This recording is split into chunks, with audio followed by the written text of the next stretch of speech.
there we go. All done. There we go. All right, just bring it just a touch closer. Perfect. Amazing. It's great. I'll try not to move too much. Lovely, thank you. What are these cameras? They're called something, aren't they? They're Black magic? They're Black Magics. Yeah, got it.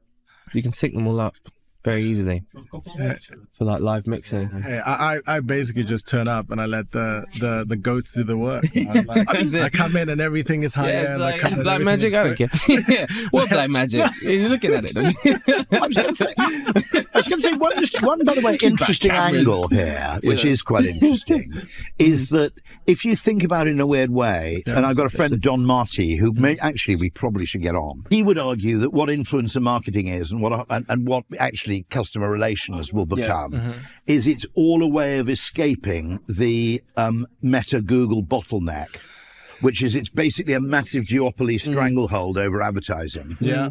Okay. And actually, if you look at the valuation of those two companies, it's predicated on the fact that they will grow faster than the economy will grow, which effectively means that they will take a greater and greater share of corporate revenue. Yeah. To a point where it actually, you have to argue they've gone from being creative businesses to extractive businesses. Yeah, they're purely advertising businesses. Yeah. But also with our regulations, hashtag ad, everything else, and the sort of strangulation of reach. Yes. When you're complying, it forces you back into that anyway. Even through the vehicle of influencer marketing, you pay for creative, but to comply, you have to run it through hashtag ad and all the things that then suppress reach, and then you need to pay more money for. So you're basically not actually paying to advertise. You're bribing people not to suppress your message. Exactly.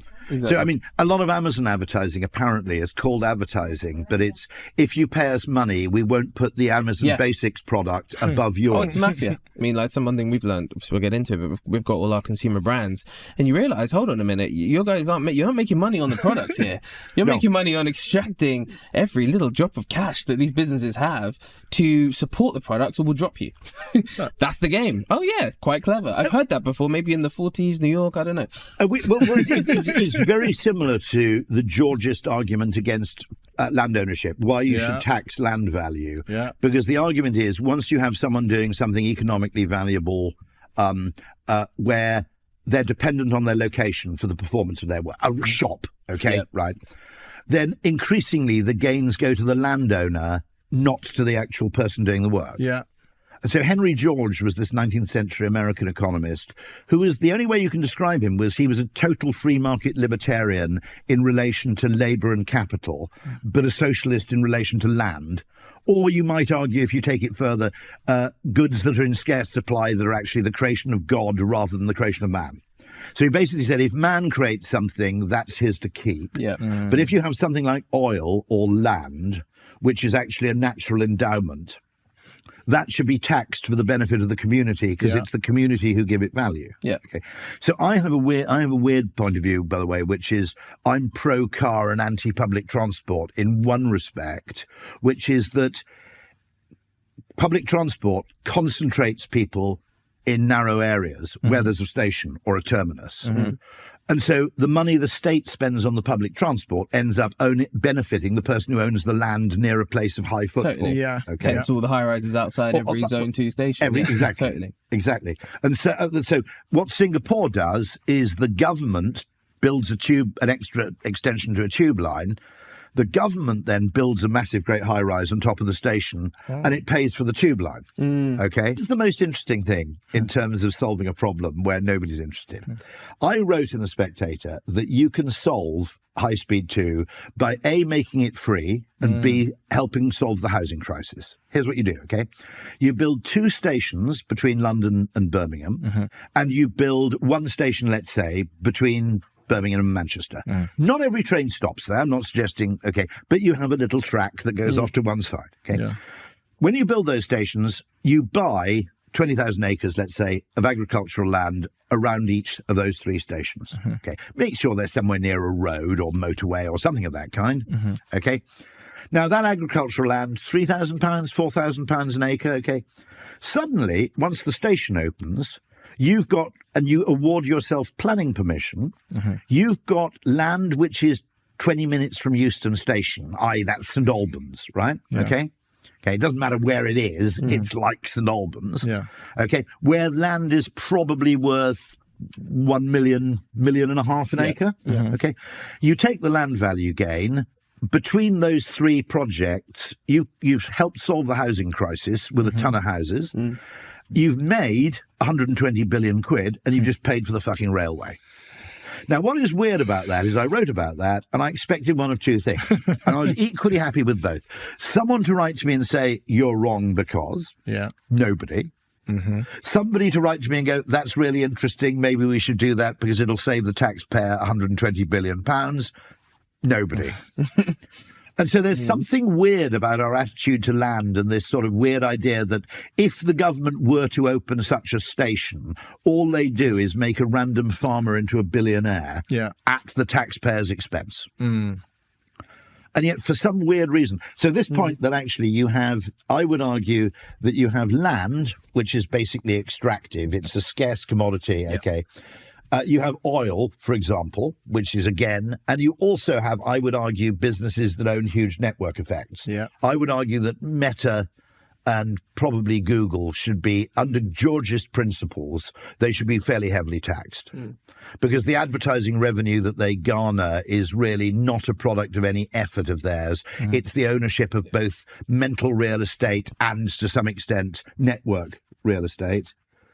And I was less bothered by this 10 years ago when Google was like inventing really useful shit. I mean, everybody gives Elon a hard time. I get it, right? Okay. But on the other hand, Elon does do things that we weren't expecting. For sure. Now, to be honest, Zuckerberg's never had a second idea, has he? Am I being really brutal there? We've given him, we've sluiced, tens of hundreds of billions of dollars into the coffers of Meta. I don't see any rockets landing on a launch pad, right? There was a bit of me that thought, actually, if we're actually funneling advertising revenue into innovation, that's just as valuable as funneling advertising revenue into content creation. If we're doing neither, then what's the point? Now, David Ogilvy, interesting point, wildly opposed to billboards. And David Ogilvy's opposition to billboards was not expressed in Georgist terms, but wait, bear with me, okay?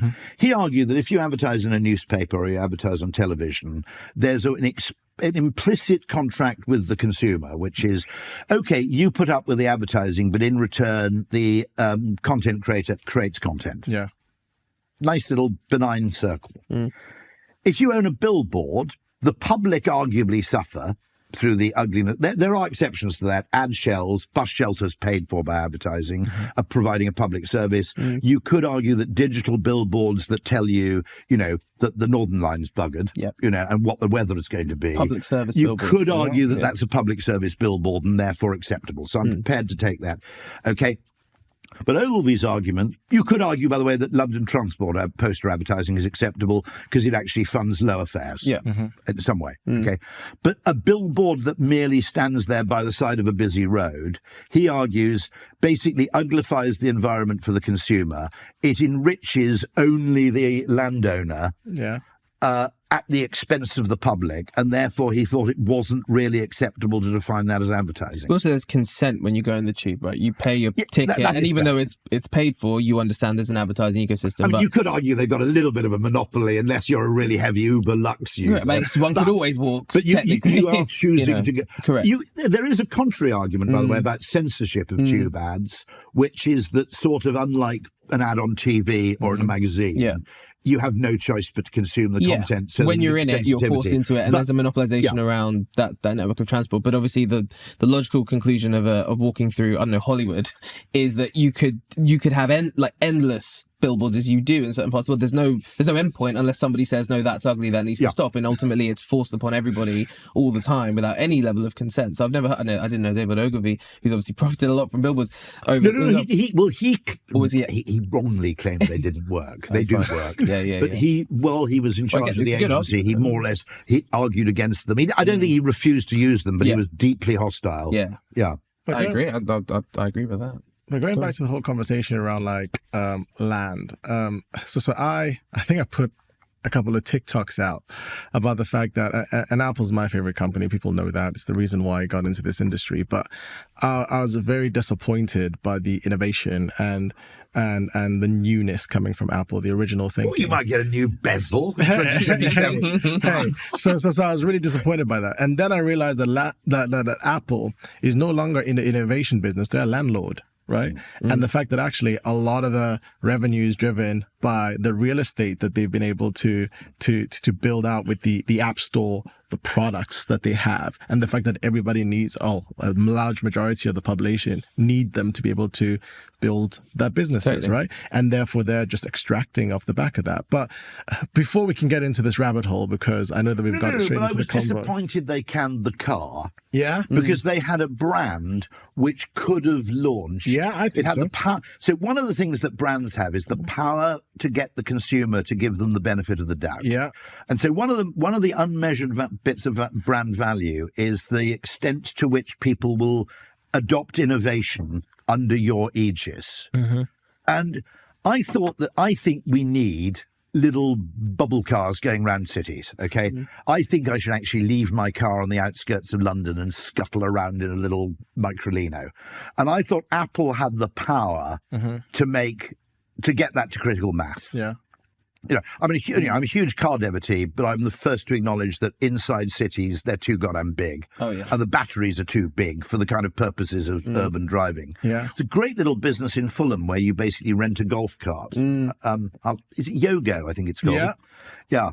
But that's, I see in that a little bit of the future. I see in the Heathrow pod a little bit of the future. Have you seen those small, I think, are they Citroens or something? Those tiny little electric ones, the Ami, sorry. Yeah, they're, they're, and obviously in France, right, they're absolutely huge. Not so much in the thing in Paris, not obviously as much here, but you see them around and actually it makes a lot of sense. For those who just want to scuttle rather than getting in their big Range Rover or something, it just makes so much more sense. Obviously congestion charge, everything else, that's going to squeeze people out increasingly. Those solutions make sense to fill the gap, I think. I remember somebody said something about the fact that actually how many you pay for a car or you own a car, but the amount of times you actually use it is actually very, very little, right? So actually you would like a car to be mobile.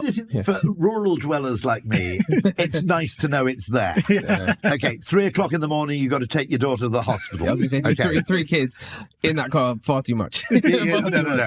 You're right. I mean, actually... But you're right. Only since. Yeah. Only since, really. I mean, I didn't really use a car hardly at all before. You need to make cars a bit more utilitarian and basic for us to be happy to share them. Once you've got leather quilted seats and, a load of in-car bling, I don't even like my wife using it. I don't like my children sitting in it. But if you have that kind of Citroen Ami-like thing, you go, whatever. It's the Lime bike philosophy, if you like. No one's going to share a titanium bike. Okay, right. Yeah, totally. Well, you know what? I'm already excited about this episode. We got Jordan in, looking dripped out. I'm no longer the drippiest person on the pod. But actually, I was really excited to get Jordan on because a very, very relevant topic of conversation about the creator economy that's happening right now. There's some crazy stats out there about the growth of the industry, some crazy shifts that's happening in the industry. I'm not going to spoil too much. I want to give you the floor to let everybody know who you are, what you've been doing, and what's your bottleneck within the creative economy. Well, firstly, thank you both for having me. This is going to be a lot of fun, I can tell. So I'm Jordan, manager of the Sidemen. Been working in this space now for about 10 years. Out of school, pretty much. Went into Vice as my first sort of job as a junior creative in the agency there, Virtue. Then went to Lab Bible to sort of help build their agency. Then started my own Gen Z agency at 19 to help brands connect with me, being the sort of target consumer. I was, again, 19 at the time, but I worked with quite a few brands and partners. So it was like, I can go out and do this thing. Even though I couldn't, but I tried. When you were at Lab Bible, which years? Yes, I was there. I would say the glory years. That offends some of the recent Lab Bible cast, but no, it's like 2016 to the end of 2017. Fantastic. So that was like the shoddy office behind All Saints in Great Eastern Street. I mean, it was a mess, but it was that kind of early period. It was an amazing time to be there because it was bringing over the more sort of professional types, if you will, from the likes of Vice, etc., to help age it up and make it more sort of corporate, less bum day mum days period, out of its puberty phase and into moving away from home, I would say. So anyway, I was there for a year and a half, loved it, and then went over to start my agency. Then from there, fell into the world of talent. So ended up at a company called James Grant, now YMU, as their chief creative officer. But started there through my agency, and I was in a period like going into that business and realizing, hold on a minute, you have 200, 300 incredible clients across sport, music, entertainment. For those who don't know, people like your Ant and Dex of the world at the time, your Holly Willoughbys, your Philip Schofields, can't mention that name anymore, but your Philip Schofields of the world, your very much your sort of ITV heartland presenters, and then also people like Steve Aoki, Take That, Clean Bandit, whoever might be on music, and then over on sport, football is there we go. And same across sport, and then going to that business, you realize that if you treated the talent, I hate the word talent, but if you treated the talent as creators or as publishers, how much more could you extract from brands? How much more value could you provide for audiences?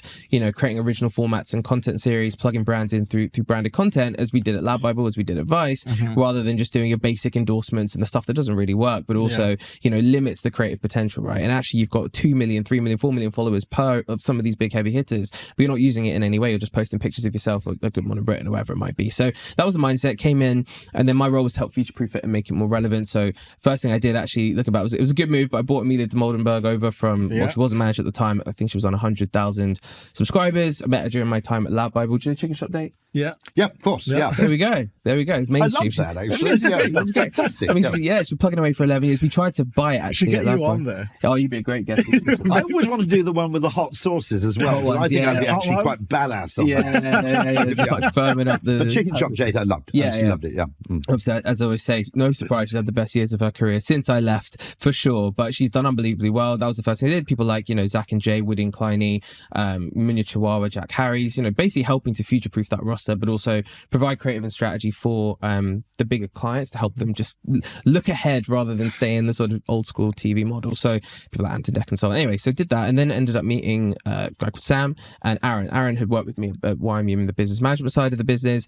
Sam has been the accountant for most of the UK YouTube scene for the last 10 years. So one of his best friends growing up was Marcus Butler, who was like a big YouTuber. He started making money. Sam's an accountant. Oh, Sam, can you help me with my accounts? Sure. And from there, you go from Marcus to Zoella, Alfie Days, and Joe Sugg, etc. And you build out this roster of YouTube clients as they're making money for the first time. And Sam built this. I mean, it's incredible looking back. He was so ahead of it. But he built this accountancy firm within a bigger accountancy firm called Carpenter Box in Worthing, purely focused on YouTubers and content creators at the time, like literally 10 to 12 years ago when no one was doing it. Timely. So yeah, exactly. So in that process, he met the Sidemen. The Sidemen became clients. And as they were starting to form as a group, but also as they were doing their individual stuff, he was looking after all of them, had a great relationship, and always saw that they had a unique opportunity that for anyone in our generation, I would say, and instinctively what the Sidemen represent, how big they are 10 years ago even, right? You know what this thing is and how culturally relevant, go down any single street in London or around Europe or even in America, they would get mobbed, they get recognized. And that's been going on for a long time. So Sam had always seen this, but he'd seen that the business operation and structure around them had not caught up to the opportunity. I think in the UK, right, we have a very archaic agency management structure, which is, I think, going to collapse. Actually, we can get into that maybe in time, but I don't think it's got a future for a number of reasons. Do you think the US is way ahead? Do you in this respect? Yes and no. I think so. In LA, for example, obviously it varies in different states, but if you go to California, you go to LA, you have very distinct laws around managers and agents. You can't be the same. So of course, the money at the highest end of Hollywood has always been massive. Yeah. So you've had competition laws that have prevented managers and agents from being the same person, which is why you have, your CAAs, your WMEs, your UTAs, etc. And you also have managers. So if you're Mark Wahlberg, whoever it might be, obviously the case in Entourage, you have your Ari from WME, Ari Emanuel. Is the flack the kind of personal PR person also much more American than British? Yes. Because one of the reasons I think that American coverage of celebrities is much more deferential than British is because these people kind of control access. Of course. And everyone's in bed with each other and everyone's very friendly and you don't want to annoy this person or they'll hold some gun over your head and so it's all very controlled, I think, in quite a underhand, maybe like a passive aggressive way that does have maybe a bit of violence underneath. I don't know, let's see. Slightly sinister, don't report on this person, whatever it might be. In America you have the clear split between agents and managers. Over here you don't have that, and that's legally codified there. That's not here. So you have a situation here where managers just chase short-term brand deals, and that's the same for big sort of stars, if you will, but it's also, of course, the same for creators where they're nowhere near as big at the time anyway. The money was coming, but it wasn't absolutely massive in the same way that you'd have for your sort of A-listers or your equivalent over here. So again, you have just agencies scrambling for deals. What that means is there's a big vacuum for those that have potential to build something much more meaningful, but don't have anyone doing it for them. So the conversation with the Sidemen through Sam was, let's talk to you guys and say, well, actually, I've been at YMU helping to build strategically, creatively from a proper management perspective, and YMU were brilliant at that for a long time. That was my role there. Let's actually put something together for you that shows a vision. You're here. Where can you go and how can we help you get there? Across a number of different areas. And we had this deck. I think it might have been the first time they've been presented like a proper strategy deck for them, which is crazy considering at the time they had like 9 million, 10 million subscribers. What is it now, by the way? 22 on their main channels, collectively about 140 across all of them individually in the group. But big country. Yeah, no, I mean it's insane. But you put that deck together and it had restaurants, it had Spirit Brand, it had building out in the States, building out in China, it had obviously TV, documentaries, all this world of opportunity, right? And most talent, interesting, I think, again, I don't like the word talent, but engineered from being in a talent agency, most talent have the same spokes, and different talent have the ability to do different things, right? But the opportunities are like there's maybe 20 things you could possibly do, whether it's getting into radio, documentaries, maybe it's on-screen streaming, whatever it might be. There's a certain amount of things you can there's do. an ecosystem, isn't there? Or you might call it a flywheel. Yeah. So if you simply optimize for short-term revenue, you're probably missing the flywheel effect. You're totally missing because what are the options? You have audience. Audience is always the gold. You have audience. Brands want to advertise to audience. You do brand deals. That's it. And maybe you do TV, or maybe you do a few other sort of very sort of transactional commercial bits. But in reality, that stuff doesn't pay nearly as much as your AdSense. And the problem with YouTubers is that they make a considerable amount of money from ad revenue directly through YouTube, which means that their expectation of income, but also what TV and the traditional players and channels can offer is night and day to just them going and making more videos themselves. Totally different dynamic to traditional talent who are pay for play, right? You show up, you get paid because you're in this documentary on Channel 4, you're in this show, whatever it might be. Very different world. So they're reliant on that system. YouTubers and creators are not reliant. In fact, that system's actually financially a sacrifice. They're going to lose money doing it. So it has to be worth their while. That's a whole other thing. But anyway, so we speak to the boys. Things like 15 different things we proposed for them to do. And they were like, let's go for it. So left YMU, we started Arcade in the beginning of April 2021. And we basically spent the first 6 months rattling through the ones that passed the voting system. So we put them all in a spreadsheet. They all voted on them 1 to 10. We pumped out a number and a sort of color coding of the ideas they wanted to do. And the top 2 were restaurant and alcohol brand. We had in their membership club, we had a hotel, we had trading cards, all this different stuff. Very much thinking like, how big can you go? What can we do? What would you love to do? Let's try and make it happen. And then fast forward now, this is into the 5th year. We've done a lot of those things. All the things that passed, actually, I think we have actually now done. So we have Sides, which is a fried chicken chain, going up to its 8th store in the UK. Got 15 coming in the UK this year. Launched in Singapore last week. We've got XX Vodka, which is one of the highest sellers in Wetherspoons and all around retailers. Best cereal brand, which is in retailers like Morrison's and Tesco. Where's my nearest Sides if I want to try it out? I'm quite keen on food. You got to check it out. We've got Blue Water. We've got Mary Hill. I'm on my way. Blue Water. I try not to leave Kent where possible. Yeah, there we go. And Lakeside as well. Lakeside, not far. Okay. So, couple for you. Nice. That's it. We've got Membership Club Side Plus. We've got VC Fund Upside. We've got Production Company, which is the home for the reality show Inside, which went on Netflix and got number 3 globally, which is great, and hopefully building out more with them. And then obviously the charity matches, done 3 charity matches together, 90,000 at Wembley. The last one sold out in, I think it was 180 minutes, which was great. Fastest selling football match ever at Wembley. Thank you very much. The word football's debatable, but we'll take it. London Stadium prior to that, and then Charlton in 2022. And then beyond that, beat Mariah Carey at Christmas with Christmas drillings. I mean, I say nothing beats that. That's the cherry, the icing. We beat the Queen of Christmas at our own game. Thank you very much in 2022 as well. So we've basically been on this journey of what I would call, obviously, the brands, scaling the team that's now gone from 1 employee when we started to 50 people in Sidemen Entertainment, building out moments, I would say, that are kind of on top of their core, which is YouTube. So YouTube's always the core. Sidemen Sunday goes out every single week. It's an hour. By the way, this is a momentous week in which to mention YouTube because, of course, it's now the UK's 2nd most watched channel on the TV. And it's only getting started. It's only getting started. It is. It is. We should have predicted. I mean, I did predict it a bit. But I mean, it's amazing how this has taken people by surprise. Jimmy Carr's great phrase was that YouTube became the biggest TV channel in the world and nobody noticed. Yeah, and it's absolutely true. I mean, again, if you're in the space, we've been seeing it for a long time. It's no surprise at all. I was on BBC on Thursday talking about it on BBC News and saying, like, for anyone who's been watching with their eyes open, why is anybody surprised at this? Of course, YouTube's the biggest. And, you know, I think one thing that the numbers skew a little bit is, you know, the biggest driver on TV screens is parents putting it on for their kids, right? 100%. That's actually where the biggest amount of traffic's coming from. It's Peppa Pig, it's Miss Rachel, who gets, you know, billions of views a video now, obviously with Netflix. Like, that's where people are sitting down and they're just on for hours and hours and hours. But nonetheless, so autoplay is a really, really but also, you know, especially with like the nursery rhymes. I mean, if you've got young kids, like, you know, some of that content, it might be an hour and a half, 2 hours long, and they're just churning. The watch time is obscene. That's why Miss Rachel literally has billions of views. Her video, I think her lowest video maybe is like 250 million, 300 million views. I mean, that's obscene, but that's where the traffic's really come from on the TV screen. Can I briefly interrupt with my favourite Peppa Pig story? Because I have to tell you. Okay. So there's an episode of Peppa Pig called Mr. Skinny Legs, in which George mischievously hides a spider in the bed of Peppa's doll's house. And Peppa goes upstairs, discovers there's a spider in the bed in the doll's house and gets deeply alarmed. And Daddy Pig, who's the kind of voice of reason in most episodes of Peppa Pig, Daddy Pig reassures Peppa and says, "Don't worry, Peppa, spiders are very, very small and can't possibly hurt you." Now, the episode went out unedited in Australia.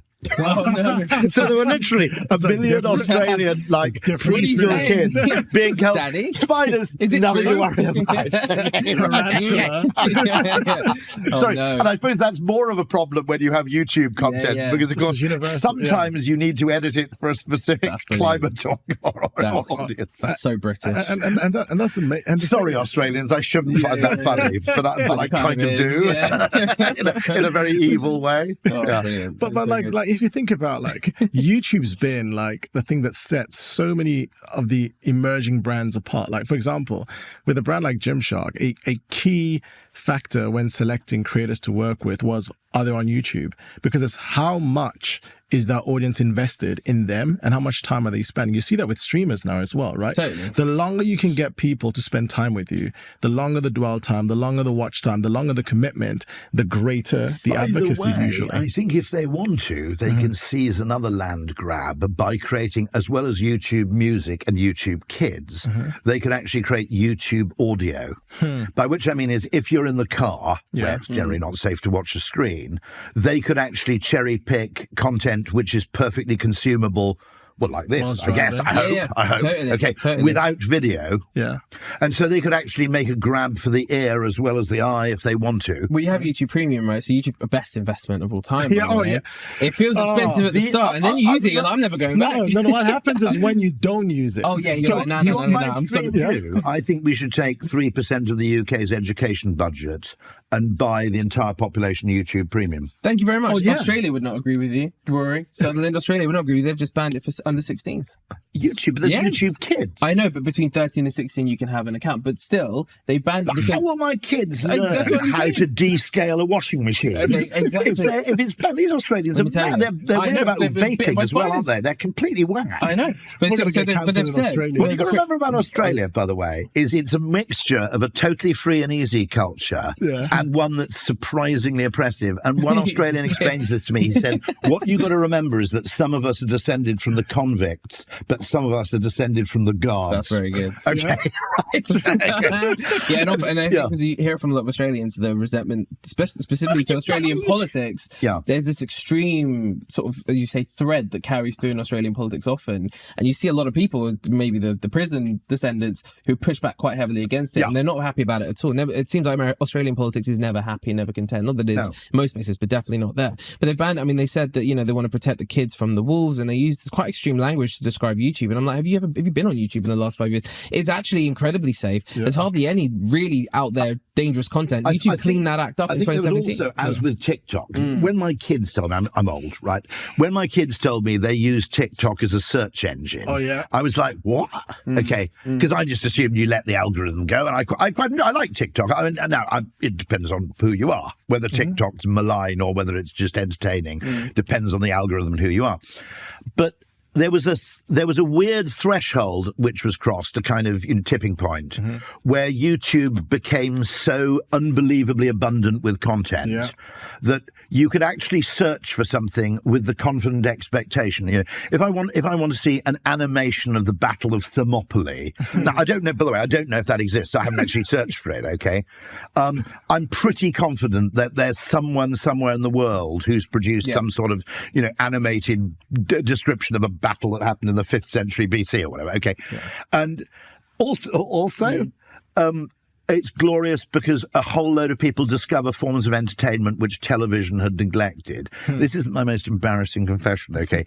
About 4% of my YouTube viewing is watching people solve mathematical equations. And it's just it's usually an Indian guy, and it's a pen and a bit of paper, and they talk you through solving an interesting maths problem. Now, if you told me a year ago that would be a form of entertainment, I would have had you committed, okay? That's what. But TV fundamentally didn't experiment very well because it's very format driven. Because it can't get into niches, because niches don't work in terms of ratings. My favourite one, apparently, there's a whole group of people, it's like 50,000 people, for whom train spotting is much, much too mainstream. They're into elevator repair and servicing. It's crazy. There's some people that watch people chop grass, right? Like it's absolutely crazy. What's right about that? No, it's not. Are you saying it?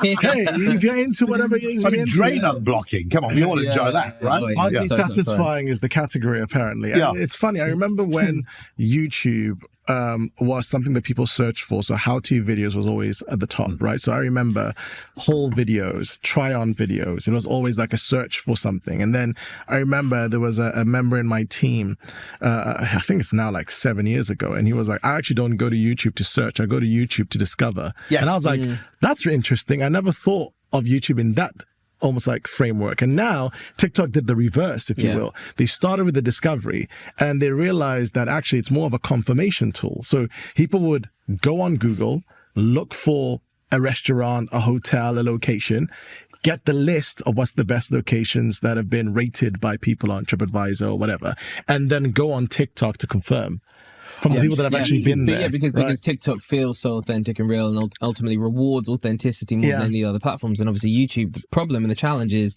and this is why it's so absurd to call it dangerous and whatever else, because it filters. So what's the idea of the danger? Because I've just got this brilliant solution to the British economy, which is we let the Australians ban YouTube, right? Yeah. We give everybody in Britain YouTube Premium for free, okay?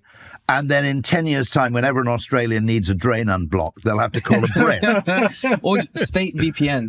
Get a state to build a VPN. Because, it's like, have you not heard of VPNs? You can just bypass them. I know. This is where it's absolutely bizarre. They're letting kids, so you can technically watch it, but you can't create an account, which is the most absurd thing. So you can't produce any content, right? And you can't make any libraries or playlists. Isn't one of the most important skills of today being able to create content, being able to experiment with videos? Why are you stopping that bit? Especially with AI. By the way, when I write in The Spectator, it's a very fractious audience, okay? The only, one of very few things I ever say which gets universal agreement in the comments is that YouTube Premium is brilliant. Oh, yeah. I think it's the great, my father died last year, he was 93. It contributed very significantly to the happiness of the last 10 years of his life.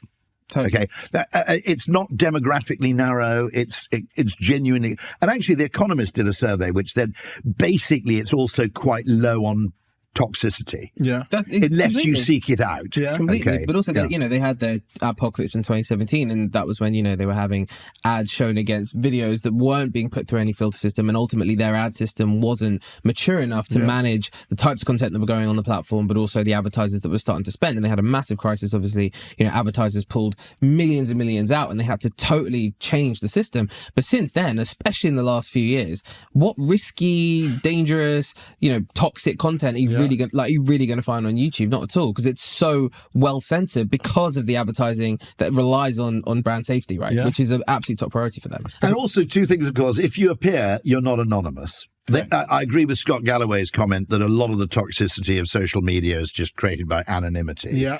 But also, it requires some degree of effort and some degree. It's a bit like the thing that I don't really support postal voting, because I think you should go for a bit of a walk before you vote, right? Only 100 yards, okay? I don't think you should vote by text, right? Because it's kind of impulsive. And actually, by the way, there's the risk of coercion or all sorts of other things, family coercion. Yeah. But in the same way, before you say something, you're probably going to record it, you're going to watch it, you're going to have that little moment of, do I really want to say this? Yeah. You know what I mean? And so, the problem with a lot of social media is that there's the knee-jerk, boring response. Okay. But YouTube is not social media, and this is the big thing, right? You alluded to it. It's a search engine. Yeah. I remember going in for meetings with them 10 years ago, and they were drumming that home. The YouTube is not social media. It's a search engine. It's the video equivalent to Google, effectively. And I think it's important to remember that, which is why it's all about the ranking. Comments, yes, you might get hate. You might get people doing whatever they're doing and saying whatever they're saying, but it won't get ranked. You won't see it. Same with videos. If the videos aren't good, if they don't check past click-through rate, average read duration, satisfaction, which is the key 3 things for any YouTube video to do well, it won't get seen. It won't get ranked in any way highly. So it incentivizes and rewards good content, and incentivizes and rewards effort to make content that satisfies, etc. And that's a totally different thing to every other platform. And going back to your point, because the game it's not changed, it's always been the case, but then because more people are also investing in YouTube Premium, more content creators in the place, the bar is a lot higher, especially for brands that are being left behind, right? So we're starting to get into this entertainment era where we're always talking about the fact that actually this is a fight for attention. And brands are not just competing with each other or people that are selling the same thing. You're competing with everybody, right? Cat videos, memes, YouTubers, everyone's trying to compete for exactly the same thing, right? So with that in mind, there's a lot of brands or there's a lot of creators that are amassing these massive followings. And obviously you've seen success of brands like the Sidemen, et cetera, making that transition from just being entertainers to also being great business starters, right?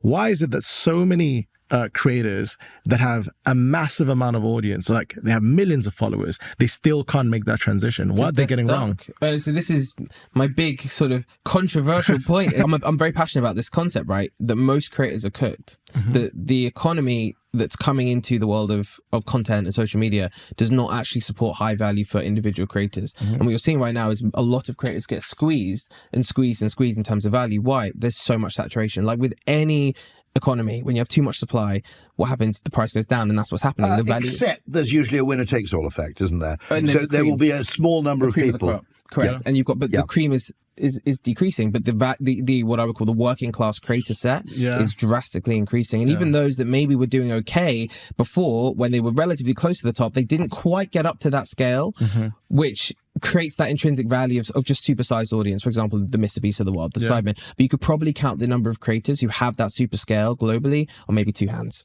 Really? I mean, that's a sort of universal law when you have network effects. I mean, the famous example of this is what happened to opera singers when they invented the gramophone, okay? So beforehand, if you were the 5th best opera singer in Denmark, you'd make an okay living, okay? Because there were lots of times when the 4 better opera singers, weren't free, and whose opera house, if such a thing exists, okay, needed an opera singer, and you came in. In the world of recorded records, everybody wanted Caruso. Okay, and so Caruso, basically, in terms of the record sales as opposed to opera appearances, absolutely coined it, and everybody else was an also ran.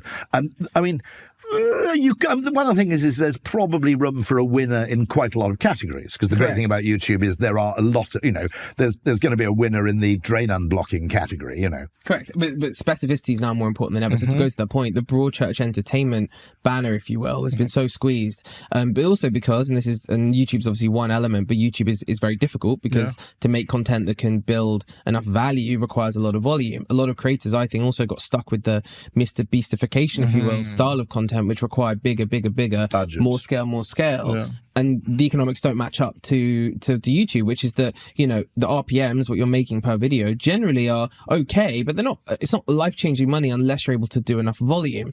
Volume comes obviously with being able to fund the volume, but if your videos are so big that they require months and months and months of planning to get up to that scale of making it, what you've trained your audience to expect, which is big in scale and grand in terms of concept and idea. How do you top that? How do you top that? But also, how do you afford that? How do you pay for that? Because you're not going to make the money, you're not going to make enough of the money back from the videos you're making. So it's this vicious cycle. So I think a lot of creators are actually trapped in that sort of scale up point where they also, and this is the other challenge, because YouTube is, for most of them, their primary revenue stream. Yeah. Your payroll is funded by the type of content that you're making and consistently producing to create, to build enough of an audience to pay your bills. What does that mean? It means you're trapped creatively. You can't experiment and take risk. Yeah. Because hold on a minute, my payroll is actually funded by the type of content I've set my audience up to expect. Yeah. If I change that, maybe it'll dip and come back up if you were to do 5 more of them over time. Who's willing to take that risk? Who's willing to take that risk, and who's funding the gaps? There's a massive funding and bridge financing problem, I would actually say, for risk taking, which will allow those creators to scale up and get bigger. Otherwise, they're trapped on a treadmill. But like, if you think about the size of the creator economy, the size of the sheer amount of money that goes through creators, still the finance companies, the business world still just don't understand it. Totally. Why is that? I think because most of them don't watch YouTube. I think it's one thing you keep finding out, and you speak to TV production companies, broadcasters, they're not watching it. They don't understand it. TV people are obsessed with the TV world of narrow celebrity. In other words, someone who's on TV on breakfast time in their particular pantheon, okay, is vastly superior to someone with an audience of like 5 million on YouTube. Completely. Narrow celebrity, but also institutionally backed names and voices that have that kind of cultural credibility tick, if you will, that is, in the newspaper, on the big screen, whatever, maybe by ITV, BBC, whatever it is, rather than the audience actually. By the way, there's also a status thing. I mean, I always tease people in radio that everybody in radio secretly wants to work in TV. And I always joke that working in radio is actually a joy, whereas working in TV is a pain in the arse. Okay. But you have this thing which is TV, in a way, turned its back on people in a room talking.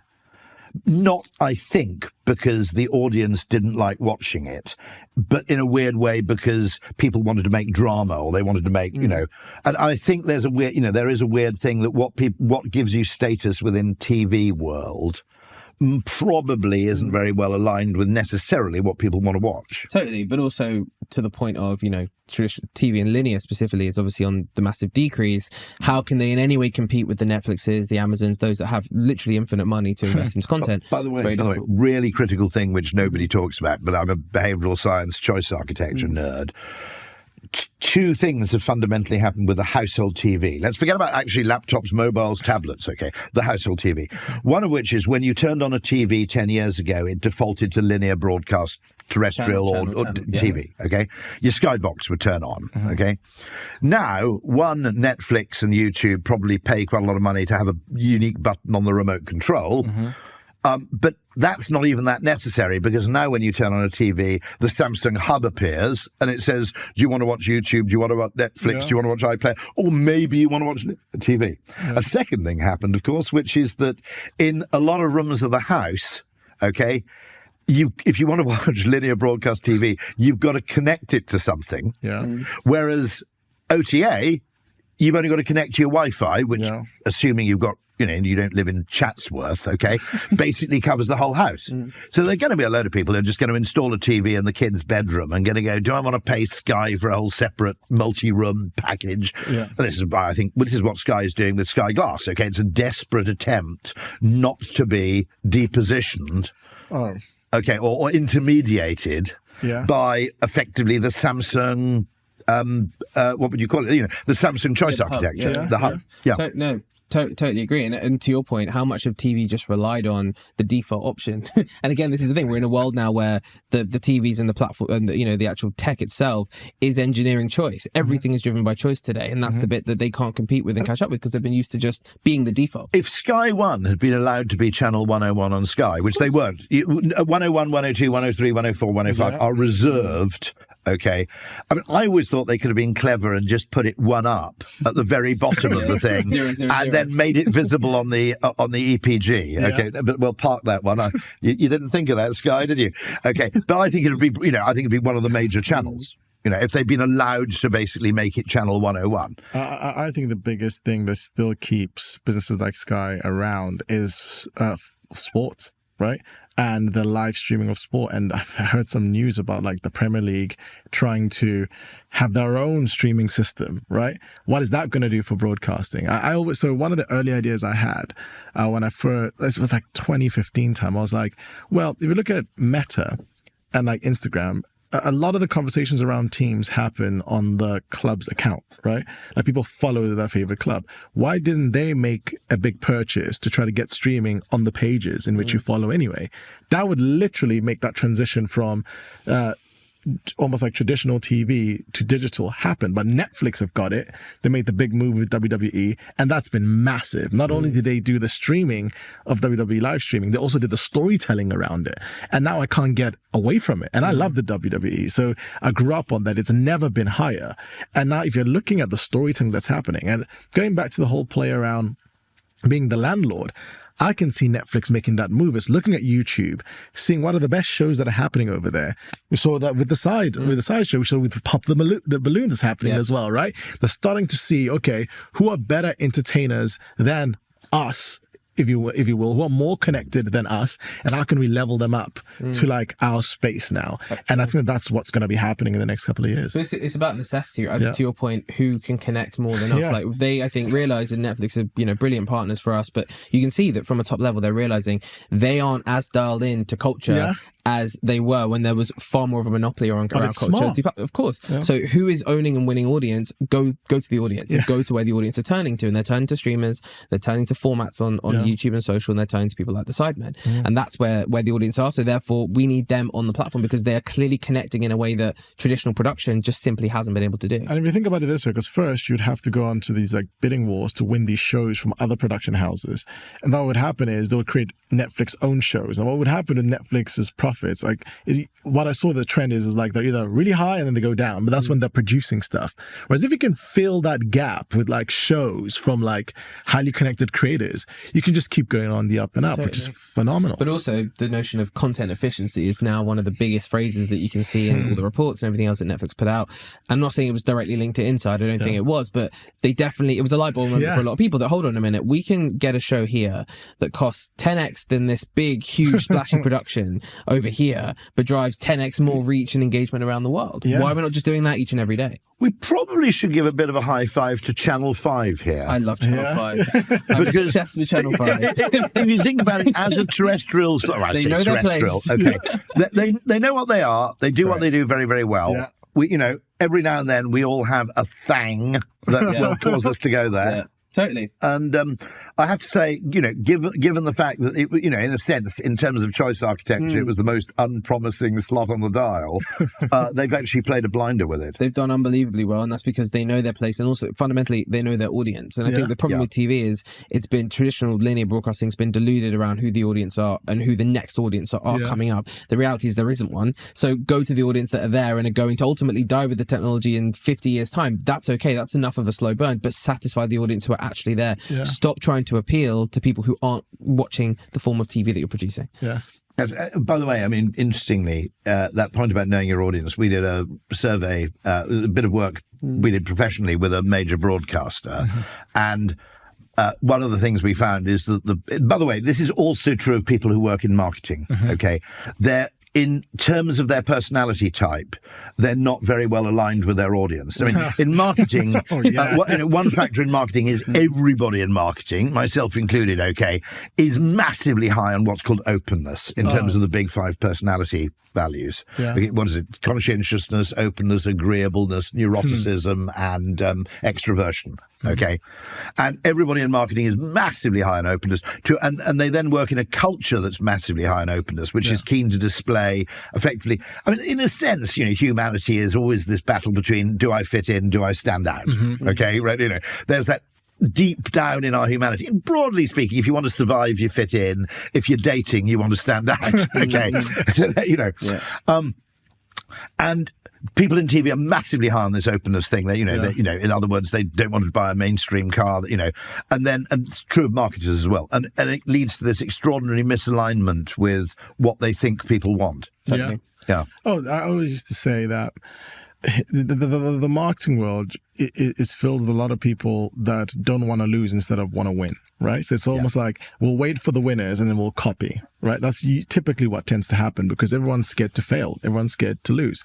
But then what happens is it's filled with a lot of performative acts where you do things that make it look like you're actually gaining progress, but really you're not, right? It's like you will say that you want to invest in an unskippable ad on YouTube, but the first thing that happens when you go home is that you skip those ads by going and doing something or spending your time somewhere else. So you don't create or produce like how you consume, right? You almost like put on your marketing brand hat on, get into this almost like main character syndrome, believing that the world should care about you, but really you have to earn that, right? And I think that's the difference between what you get from like creators versus what you're getting from the production side. Is like they're outperforming because they're out connecting, because they're thinking about the end consumer and producing for the end consumer as opposed to producing for themselves. But it's about incentivization, right? I mean, those bigger cruise ship companies, whoever it might be, of course they struggle with pivoting and risk because everyone's incentives are based on steady security growth, and obviously that's why CMOs have such a high amount of churn, and that's why people are constantly scared about being fired. And of course that spills into the traditional TV world too. You know, you're there to collect your paycheck, to get your bonus, to go home and make sure you don't crash the whole thing. Risk taking is seldom valued, and obviously it doesn't go for every company, but Gymshark, you guys were a rocket ship because you took risk, you tried things, and you were aggressively open about that principle rather. And obviously it's easier when you're going up than when you're there. You have to sustain, especially when you're traded publicly, and you know the other factors which then determine your profile for risk. But of course it's very difficult to make those shifts. But to your point, of course, when you're a content creator, when you're a YouTuber specifically, but any creator really, you're entirely governed by how you satisfy your audience and how you show up again and again and again to get people to click into your videos, to stay and be satisfied. And ultimately you get paid off the back of that. So if you don't do that, you don't get paid. The incentives are all around the audience. I'm also intrigued by the creative nature of, let's say, in-content promotion by influencers. And I think one of the interesting things is presumably you sign a contract, and I've never done it, you know, but you sign a contract and you are expected to say certain things, okay? Yeah. I've always thought there are ways in which you could embed the...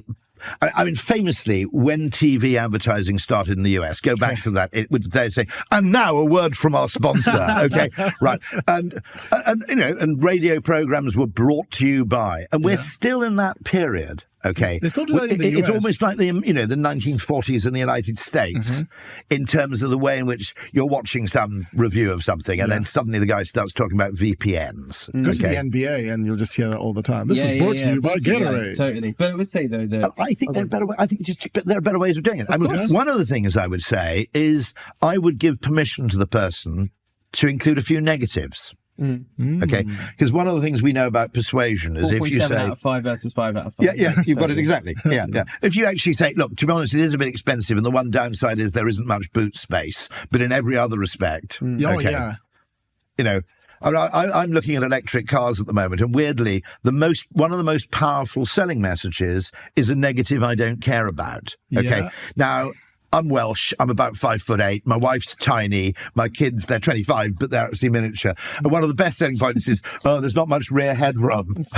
My kids are about 3 feet high. Okay, who cares? Yeah. And so, you know, little things, little moments of candor, you know, or you can actually turn advertising into a service. Yeah. Okay, can genuinely be useful if you do it really well. Go home today, and watch Sidemen Sunday on this week, which was the Storage Wars equivalent, which had a Lego partnership in it, which was the first time. This is exactly what, because we believe the same thing. I need to watch this. It is the first time that we from our knowledge, that a YouTuber has bought or was sold media through publicists on a YouTube channel as a media buy in a very traditional way, but in a way that has created an integration into the content itself, wrapped around the content too. And what they did is they had Storage Wars, essentially, that type of concept. But imagine one of the whole units are full of Lego, and it paired in with, and it was a total reaction. The boys opened up, they were like, oh my God, this is amazing. They had like Lego versions of themselves. And then we did a giveaway on site as well. And we had this full campaign around it.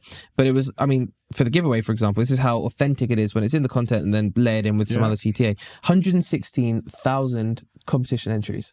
116,000 off the back of it. It's super important for brands to be co-creators with the creators, right? You should, an approach that brands keep getting wrong, and we'll touch on the ins and outs of like actually running a creator-led business. I really want to understand that. The problem is that brands always say, this is our message. We want to force it down in this way. It should really be, here's who we are, here's what we want the audience to know about us. Let's go to the best creators that can articulate in the best way, and we can co-create with them. And the best form of marketing is a dramatic demonstration, right? So how's the best way that we can co-create? I used to remember the guys at Manscaped, right? They would always have a joke about balls, right? In their ad reads, right? Because that's what the brand's all about. It's lighthearted, and it was always integrated into the podcast content. And I tend to see the best brands that best communicate and collaborate with creators are the ones that actually co-create with them. They leave the feeling of the brand in the content, but they let the creator take the lead on how they articulate. I always think one of the best examples of this was that early podcast sponsorship boom when you had Casper Mattress, right? And Casper Mattress were everywhere all the time, but in such an authentic way. And no surprise, they're the number one best-selling mattress in America within not very long, because they had a total, to your point, co-creation approach. It was all podcasts. They gave the reads to the podcast hosts. They let them do their thing with it. They had, yes, of course, the beats in the script, but then every time you heard it felt authentic. Yes, it was an ad, but it felt like it was authentically translated, and that gave it, I think, real waiting appeal for the ad. And by then you're like, maybe I'll get a Casper mattress. It worked. It worked. So one of the big things there is obviously, we talked about the big following, we talked about authenticity, we talked about co-creation, etc., etc. But then, what is the difficulty about having, starting and growing a creator-led brand? You've created multiple 7-figure businesses. What's the biggest challenge that comes with it that other maybe remits don't see the same challenge? I mean, look, it's one of those things. I feel like sometimes we're, the young kids who go into these traditional market industries and then get hit with the reality of them, which if we'd asked somebody, they would have told us straight off the bat. The biggest challenge with any product specifically that's physical, right? Digital products are different. That's creator-led is cash. Surprise. Cash to support the expectations of the retailer, and cash to support the expectations of the audience as well. What I mean by that is, for example, with our alcohol brand XX Vodka, you have huge amount of demand. Same with Best Cereal, any of the things we're doing, or any creator-led brand, huge amounts of demand. Retailer expectations all the way up there. Two things happen. One is the expectation in terms of how much they buy goes to an unhealthy level, because they're also not necessarily from this world, so they don't understand, okay, cool, yes, of course it goes up here for now, but it will come back down. They'll have to go back up, and you have to manage that without overbuying. So that's a problem that you see. But then also, to satisfy the demand, of course, there comes a lot of cost in terms of supporting with retail media, sponsorships around everything else that needs to be done to look after the retailers who bought a huge amount of stock, because they've expected sales to be there and sustain forever. And the reality is, it goes on that Jacob. Everything goes on the Jacob. It's just how deep it will go. And I think for us anyway, we've definitely learned that cash is ultimately the absolute fundamental lifeblood of retail businesses that have tiny margins, have huge amounts of costs attached, and you have to be able to support them long term. You look at something like Feastables, Mr. Beast, 250 million in retail sales, right? 25 million in America. Hershey's, same category, they're 6 billion. So you see the scale of that, right? So yes, amazing. But that's the biggest in the world at the highest level, 250 million, and the gross profit is 25 million. Pre all their staff costs, their marketing activity, and everything else, maybe you net with, I don't know, 5, 6. If you think about the sheer efforts and the scale of the audience and everything else that's gone into getting that 250, and that's your ultimate net. You have to be, so the amount of funding you need. Does that allow for repeat purchase though? Because I'm not sure we're looking at lifetime value there, you see. Well, for sure. I mean, I think this is the curse of marketing, that it's held responsible for every penny of costs, but it's only allowed to claim the credit for sales in a very narrow window after after the marketing activity occurs. Totally. But repeat purchase also is about the product quality, of course, right? Exactly. Actually, I think, and that's where again the novelty. measure. So I think with Feastables, they've done a great job of reformulating, because they had a lot of criticism up front. They changed the whole product, and I think they're doing well as a result.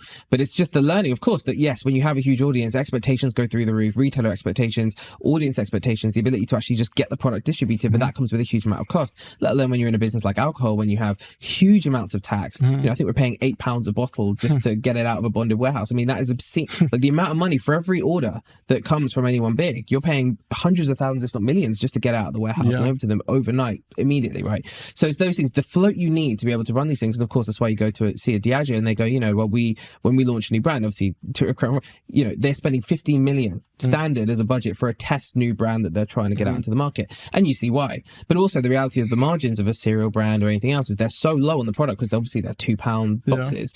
You're not going to make enough to satisfy the growth. So you need to be able to fund it. Who's going to pay the bill? There's genuinely a worry I have about the future of digital advertising, which is that if you have these extraordinary costs, whether they're imposed by Meta or Google or anybody else, okay, the only people who will be able to afford to advertise are high-margin brands, luxury goods, okay?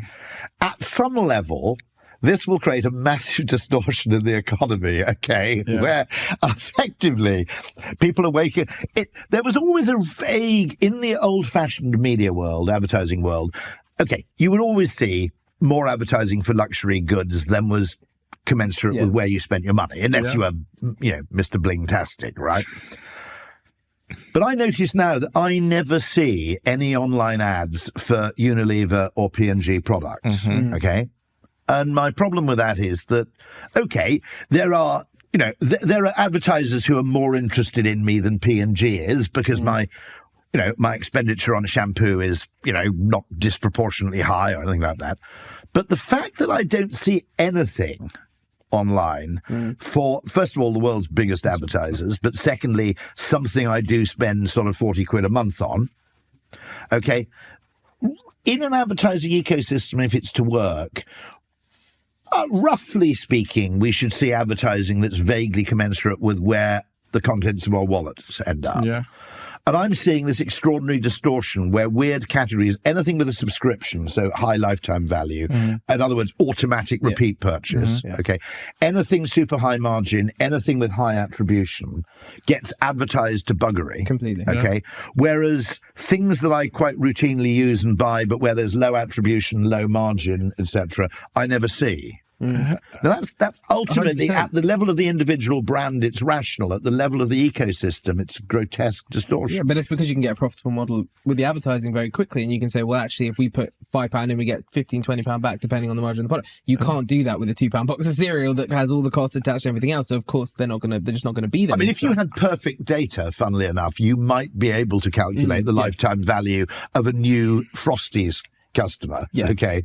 But generally in FMCG world, you're dealing with repertoires. People have a repertoire. In VPN world, you're dealing with 100%. By the way, one of the most interesting things, you're not going to believe this, but a cat is more valuable to a cat food advertiser than a human is to a food advertiser because a cat only eats cat food. So you get 100% share of throat. I know share of throat is the world's most unattractive. Literally, I'm not making this up, okay? I mean, drinks brands do talk about share of throat, okay? Horrible phrase, okay? It's crazy. It sounds like something a porn star would come up with. Okay, but a cat will basically, and particularly because cats are really picky, you can get 100% of that. Actually, Dreamies probably come in as a cat luxury good, don't they? On top. But you get 100% of that money, okay? You're never going, I mean, unless you've got someone who's a really, really fussy eater, okay? You're never going to get 100% share of throat of a human. Now, a human's richer than a cat, and obviously more money is spent on human food than cat food Actually, that's not totally true. I'm sure there are households where there's an exception, where people starve themselves to buy premium food for their cat. But that is literally true. That at the individual brand level, gaining a cat customer is better than gaining a Frosties customer. But then also, I also think that it's actually much deeper than that. I would love to give almost like credit to it being more of like a smart, almost like hedge your bets kind of like decision. But I actually think that what you get, because when you go to these pages, like the pages of these Unilever brands, they're still putting content every day. They're still investing a lot in meta ads, but they're not being creative. They're not co-creating with creators. And also because products are somewhat a necessity, they believe that people will come anyway. But I actually think that a lot of these industries are still around because they've not been disrupted yet. Once you've got people, creators, that go into these like unsexy industries and want to create a sexiest brand, that's exactly what Mr. Beast said. Why don't we go to these spaces that have not been innovated and create our brand there instead of going to fashion and sport and all these like sexy industries where everyone's almost like saturated. The other thing I think we probably need to do is do more category advertising, okay? So one of my weird arguments are, let's say you were a really evil oil company, right? okay, and you desperately wanted to discourage people from buying electric cars, okay, what would you do? You'd focus, I would argue, and I'm an extremist here, okay, I'm the provisional wing of the electrification army here, but I would argue that electric cars are better than gasoline cars in every respect except to range and the time it takes to fill them up. I'd even debate the second one, by the way, because when I get home, I drive up and I go plug. I don't have to stand over the plug for 8 minutes and then go in and buy a house charging, right? It's actually less time consuming than filling up with petrol. Yeah. And I don't have to go in and buy a Ginsters and pay, right? Yeah. I just plug in and walk away. Yeah. I do check it's working, but I mean, it's literally 30 seconds. So the whole charging time thing, if you've got house charging, is irrelevant. And the range thing in a country like the UK is a distraction. Yeah. Now, the electric car manufacturers, by all competing on boasting about their range, have effectively directed people's attention towards the one negative of having an electric car, which isn't even that much of a negative, trust me, okay? Yeah. I mean, I had range anxiety once in 4 years with 2 electric cars. I had range anxiety with a petrol car once every 4 years because I forgot to refill and it was 1 o'clock in the morning, right? It's the same. And actually, electric car chargers are open at 1 o'clock in the morning. A lot of petrol stations aren't. Yeah. You know, I'm quite nocturnal, just so you know, okay? And it suddenly occurred to me that the electric car industry, by competing on a negative, nobody's done I did, because I did that weird thing where I said, imagine if all cars were electric and someone invented the internal combustion engine, you'd have them sectioned, right? Because the electric motor is, simple. The electric motor is the most beautiful thing to translate energy generated from any source into momentum, okay? It is just unbelievable. Michael Faraday, God. By the way, genuine working class guy who came from nowhere. Really, really interesting guy. I mean, if you want to idolize anybody, he's high on the list, right?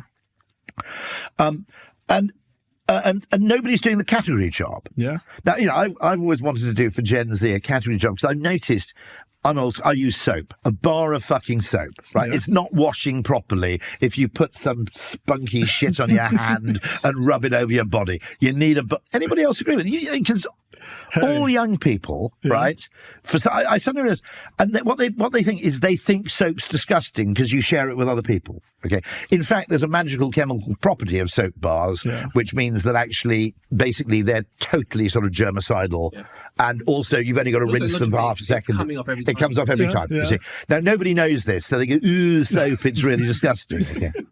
I mean, I do, as an old person... the amount of memes that are going to come out of this podcast. I do like teasing Gen Z, because what I always tease my kids about, who are Gen Z, if you grew up in the 80s, okay, they're going, blah, blah, blah, Class A drugs, blah, blah, blah, Molly, blah, blah, blah, Ket. And you go, okay, kids, that's enough about Class A drugs. How about a cup of coffee? And they go, no, I've already had one today. What the flaming hell?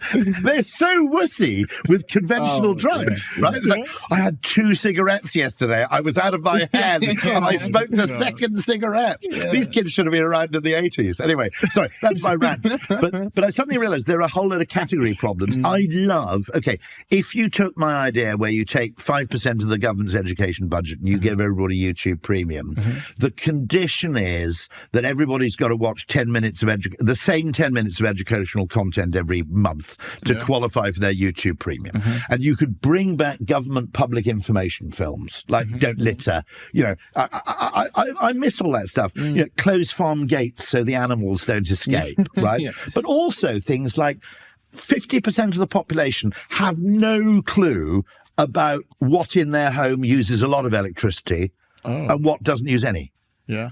So I just to give an anecdotal example, somebody I know with a degree got really upset because some people stayed overnight and without asking charged their mobile phones to their bedroom, which is like, it's totally irrelevant, in terms of a couple of pets, I don't know what it is, Whereas if they left a fan heater on all night, they wouldn't have been that bothered, you see. And genuinely, people have no clue. Yeah.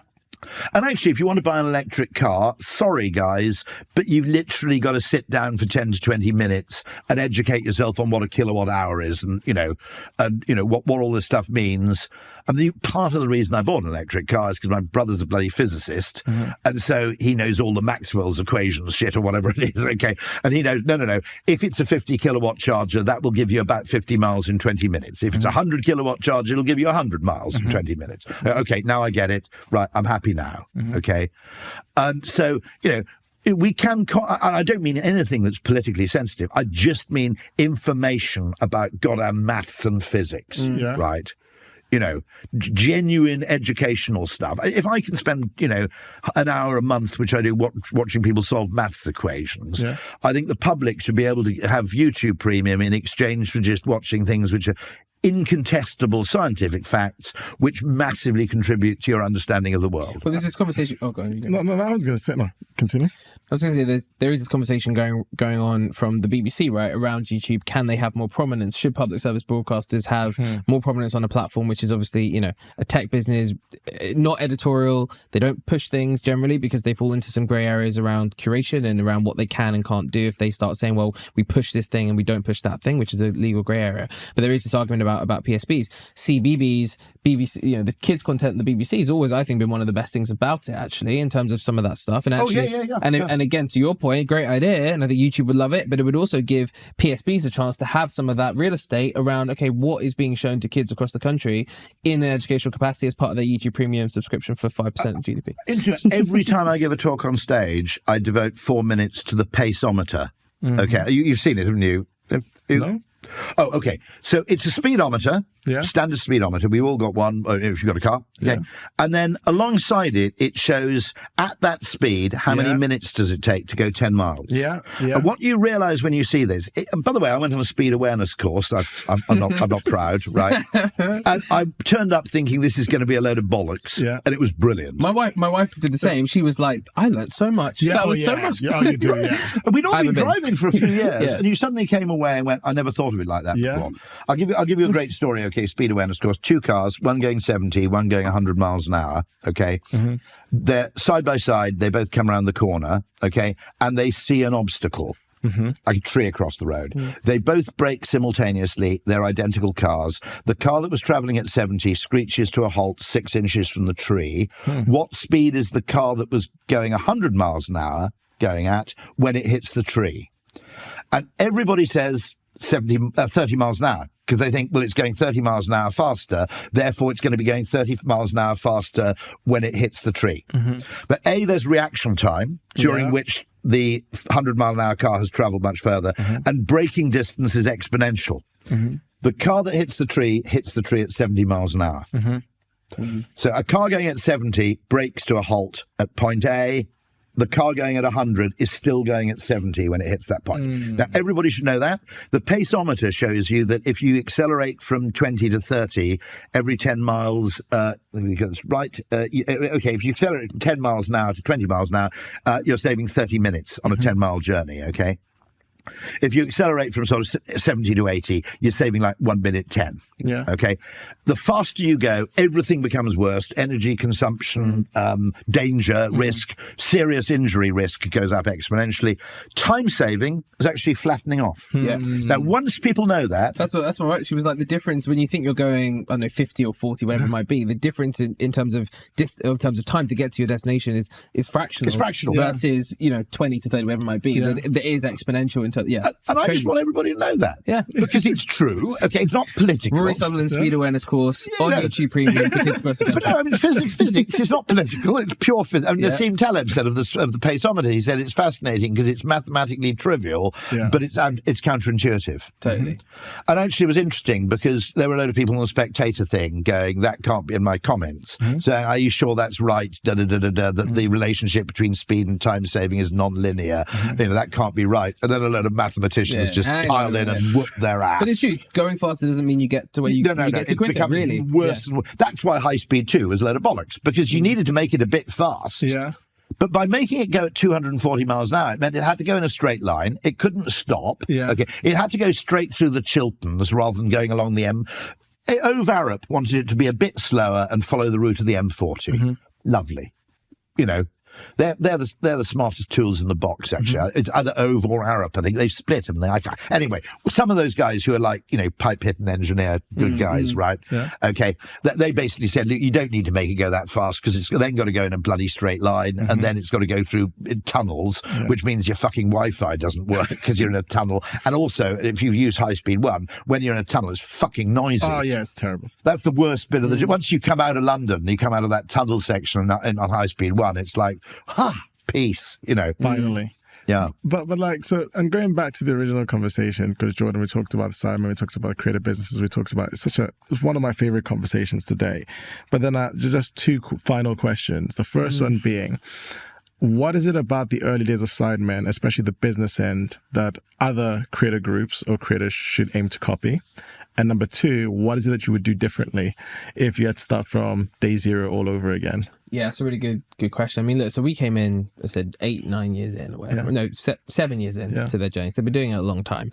I think if you go back to what made them successful, is because it wasn't a commercial venture. It was about the audience. It was about connection. They built audience very authentically. Nowadays, a lot of creators, a lot of people go into the space thinking, I want to make money. Yeah. And the problem is with making money is money and value is a reflection of the quality of your audience, because you're ultimately, whether it's through YouTube AdSense, whether it's through TikTok Creator Program, whatever it might be, you're being paid by advertisers to reach your audience in one way, shape or form. The definition of that audience and the quality of that audience is what will dictate your value and make you money anyway. So focus on the audience more than anything else. And what does that mean? It means making content that is authentic, that has specificity if you can, and ultimately is content you want to make and create. Problem is if commercially and financially, that content's expensive, you're going to probably run out of steam. So I think it's setting yourself up for the long term. Don't do it as a hobby, but treat it more as something that you could afford to do forever. Don't overextend yourself financially to the point where you burn out. I think that's the big thing that you see with a lot of creators. They struggle to keep it up.